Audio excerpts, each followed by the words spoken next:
find out. Of course, if you don't want to see this because of spoilers, I can totally see why. Don't watch it. But otherwise, let's find out. Let me know what you think in the comments down below, and don't forget to hit that like button.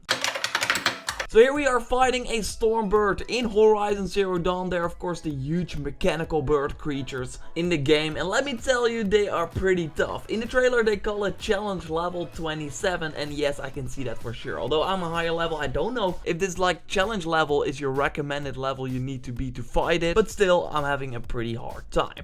They have a lot of electronic attacks, as you can see here. There are mounts that you can use in Horizon Zero Dawn, many, but when we of course heard that you can override bird machines, it was like 1 + 1 is 2, so we thought maybe you can fly them as well, because of course if you want to override, let's say a strider, a pretty typical horse type of machine, you can mount it.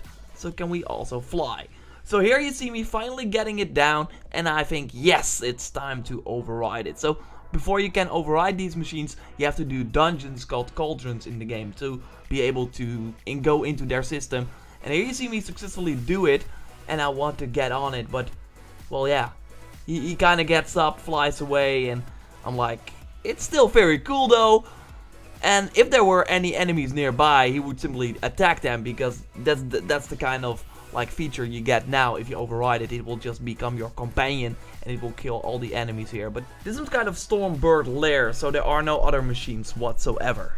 I totally understand that they didn't want to put flying in this game yet. I mean, don't get me wrong, it would be super awesome to fly on this bird over the land, but I think it's just technically really hard to do it for 2 reasons. One, the world has to be flight ready, so that you can go anywhere on the mount and go to the cities and stand there with your huge bird as well. And I can imagine that that will be a technical nightmare with the buildings and the stuff like that. It might not get very realistic. The other thing is of course that Horizon Zero Dawn is seamless. There are no load times to go from this place to the other. It's all seamless, that's great.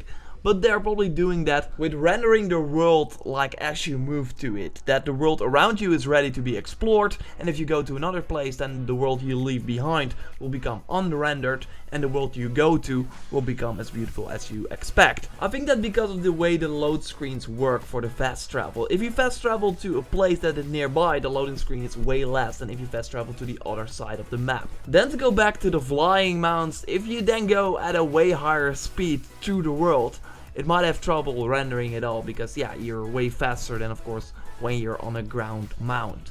Which makes sense to me. I really think that being able to fly could be an awesome new feature that they will show in the new game. I mean, they know that a lot of people are asking about this, that a lot of people are excited about this, myself included, you probably too.